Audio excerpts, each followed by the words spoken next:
Olá, aqui é a Suelen. Está no ar o Conexão Comunidade, uma produção da agência da Boa Notícia Guajuviras.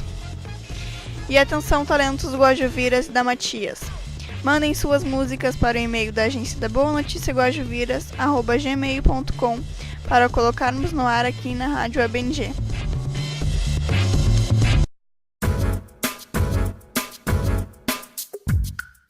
Agência da Boa Notícia Guajuviras, a comunicação cidadã em primeiro lugar.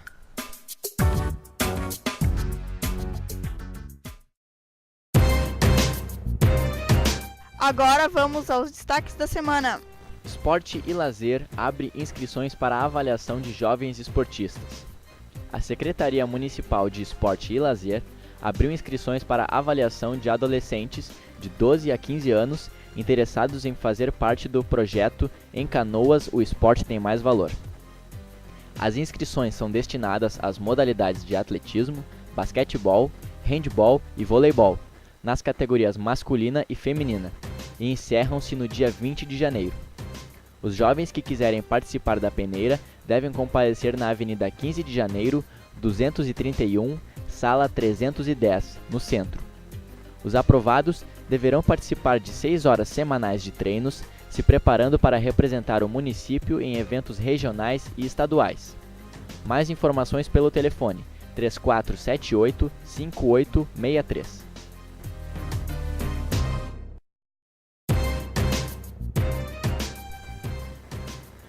Canoas conta com um núcleo de inovação. No dia 14 de janeiro, a Prefeitura de Canoas lançou o Núcleo de Inovação.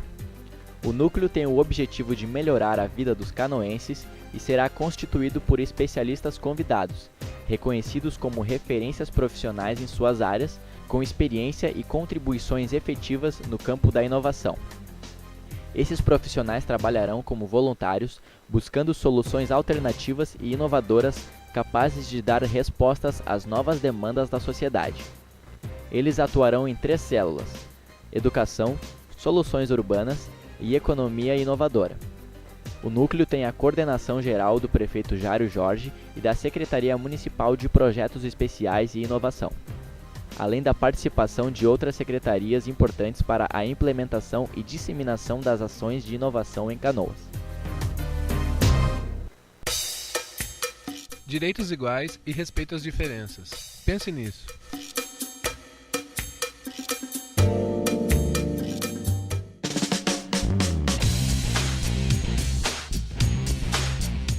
Vamos começar agora o nosso bate-papo da semana, que tem como tema a juventude e os direitos humanos.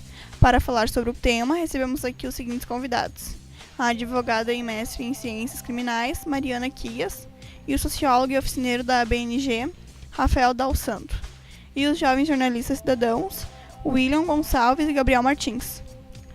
Antes de começar a nossa conversa, quero agradecer a presença de todos e dizer que é um prazer recebê-los em nossa Conexão Comunidade. Mariana, você trabalha no Serviço de Assessoria Jurídica Universitária da URGS. Nos conte sobre esse trabalho. Bom dia. Bom dia, Suelen. Primeiro, eu queria agradecer por ter sido convidada para participar do programa. Fiquei muito feliz com o convite de vocês. Bom, o SAJU, então, que eu vou falar só SAJU, que é o Serviço de Assessoria Jurídica da Universidade Federal do Rio Grande do Sul, ele atua há mais de 60 anos na defesa dos direitos humanos das mais diversas áreas, tais como gênero, sexualidade, auxílio a imigrantes e refugiados, direito previdenciário, direito trabalhista, tem até um grupo antimanicomial. Tem mais de 15 grupos. Então, existem o grupo 10 e o grupo 11, são os grupos responsáveis por atender os adolescentes selecionados pelo Poder Punitivo do Estado ou os adolescentes em conflito com a lei. A gente prefere chamar eles de selecionados pelo Poder Punitivo do Estado para tirar um pouco a responsabilidade deles pelo ato infracional, porque não são só eles que cometem o crime, né? Enfim, acho que é um tema bem complexo. O grupo 10, do qual eu sou advogada há mais ou menos 3 anos, ele é composto por alunos dos cursos de Ciências Sociais, Direito, Psicologia e Serviço Social e por advogados. Todos trabalham de maneira voluntária, ninguém é pago para fazer o serviço. A gente se reúne 2 vezes por semana, nas terças e nas sextas, 2 horas a cada dia. E também, além de fazer parte desse serviço de assessoria jurídica, a gente faz parte do PIPA, que é um programa interdepartamental da universidade junto com a Faculdade de Psicologia e Educação. Então a gente tenta fazer uma defesa interdisciplinar para os adolescentes que são condenados por algum tipo de crime análogo a um ato infracional. Por que escolheu auxiliar os jovens em situação de conflitos com a lei? Na verdade, eu fui convidada para participar do Grupo 10, então do G10, em 2011, porque eles estavam fazendo umas visitas a alguns territórios de paz em Porto Alegre. E eu estava estudando isso na época, quando eu fiz o mestrado. Depois que a gente fez essas visitas, eles disseram, olha, a gente está precisando de mais advogado, porque não tem advogado que atue nessa área. Eu já era advogada da área criminal e não tinha experiência nenhuma, e falei, bom, já que vocês me ajudaram com esse negócio das visitas aos territórios de paz, que era muito difícil o acesso lá, eu posso atuar, não tem problema, eu tinha o tempo. E agora eu não consigo mais sair, eu estou há mais de 3 anos lá, já acabei o mestrado, não trabalho mais com isso. E então é isso, eu continuo trabalhando com eles, não pretendo sair. E é um trabalho muito bom, porque tu consegue ver o direito agindo como um instrumento de modificação social. Quais as principais dificuldades enfrentadas? Existe uma resistência muito grande das casas de internação quando a gente atende algum adolescente que está dentro da fase, porque além dos estudantes de direito, como eu tinha dito, a gente tem alunos da psicologia, então eles ficam um pouco com medo de que a gente, sei lá, mude a cabeça do guri que está lá dentro, porque eles tentam transformar o menino que está dentro da fase num guri muito disciplinado, muito certinho, que não faça nenhum tipo de bobagem. E a gente vai lá dizendo que não, que ele tem autonomia, que ele pode resistir às coisas que estão dominando ele lá dentro. Então essa resistência, eu acho, em relação a uma defesa combativa, é o que mais incomoda eles, assim. Eles, a fase. É comum verificar a violação dos direitos humanos na fase? Sim, assim como é comum verificar a violação de direitos humanos em todos os lugares.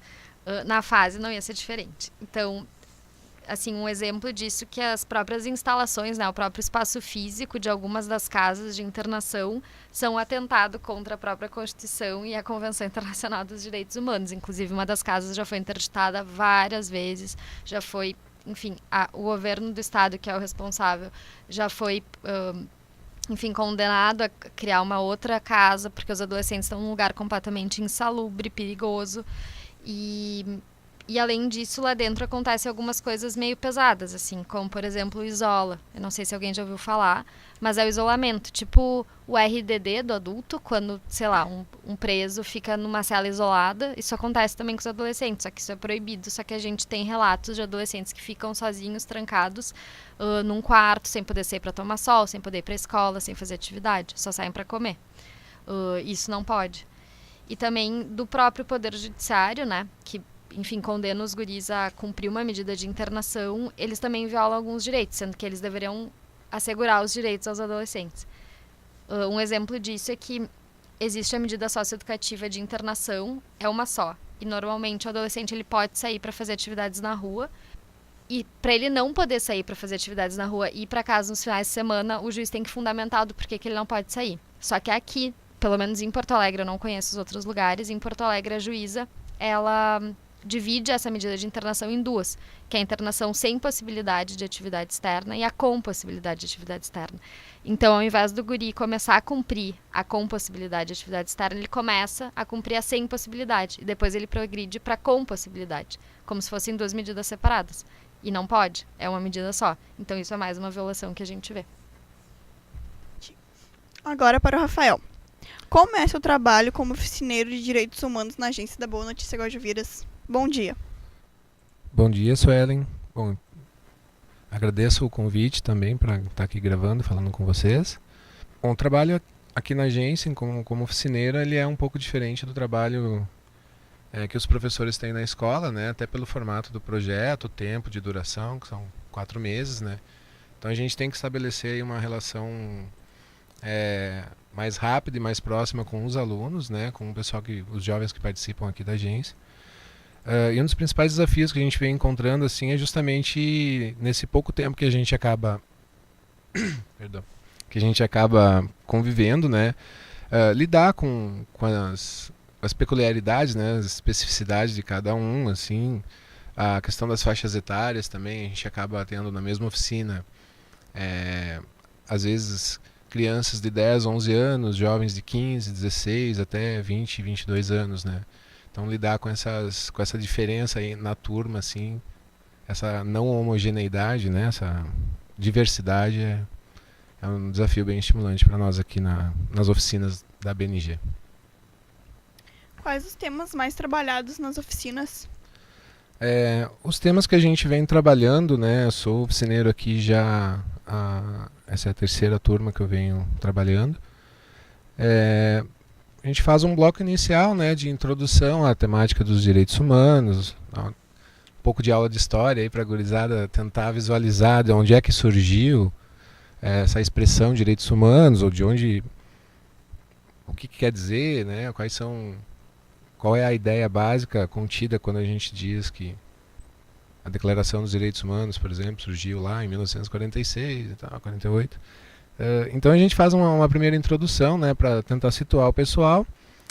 Depois a gente tem 3 blocos. Identidades afrodescendentes, né, onde a gente trabalha questões relacionadas ao povo negro, especialmente ao povo negro no Rio Grande do Sul, né, também no Brasil. A gente trabalha questões de preconceito social, racial e um pouco da cultura negra. Depois a gente trabalha um pouco sobre gênero e sexualidade. A gente trabalha a diferença de sexo e gênero, né, questão da orientações sexuais, prevenção a DSTs, né, doenças sexualmente transmissíveis. Num terceiro bloco a gente trabalha juventude e cidadania, onde a gente vai trabalhar aí questões de violência urbana, né, o contexto urbano, o direito à cidade e o direito à comunicação. Então, basicamente esses grandes temas que a gente vem trabalhando. Como você identifica os temas que mais precisam ser trabalhados nas turmas? Bom, isso veio mudando, né? A gente já o projeto da BNG já tem 4 anos, né? E ao longo desse tempo, a proposta pedagógica da oficina foi sendo aperfeiçoada, né? Então, ao longo desse tempo, a gente foi verificando que os jovens tinham um pouco mais de interesse, que eles não tinham tanto interesse, e foi aperfeiçoando um pouco. E aí a gente acaba adequando um pouco o conteúdo de acordo com o que os jovens nos trazem também, porque uma coisa importante é ter esse retorno deles, né? Senão não adianta a gente chegar e ficar passando temas que muitas vezes não estão muito longe ou não fazem parte da realidade deles. Então a gente sempre tenta aproximar o máximo possível o conteúdo daquilo que a gente está trabalhando com a realidade vivida pelos jovens, né? Qual a importância de trabalhar direitos humanos em projetos sociais como a BNG? Bom, a importância de trabalhar direitos humanos nos projetos sociais, e aqui na agência a gente tem essa proposta desde o início, né, aliar a questão dos direitos humanos à comunicação, ou seja, trabalhar a comunicação enquanto um direito humano fundamental. Eu acho que é importante para, de algum modo, suprir uma deficiência, uma falta, uma lacuna que tem na nossa sociedade de discussão desses temas, né? Jovens muitas vezes não têm oportunidade de estar discutindo esses temas na escola, não têm oportunidade de estar falando isso com seus pais, né? Ou fala com os amigos também, mas acaba falando de um modo diferente do que a gente vem trabalhando aqui.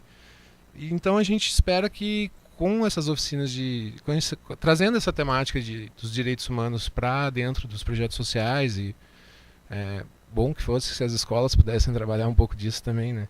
A gente acaba trazendo questões de cidadania, né? Formando cidadãos críticos, assim, que possam refletir sobre a sua realidade, questionar ela, né?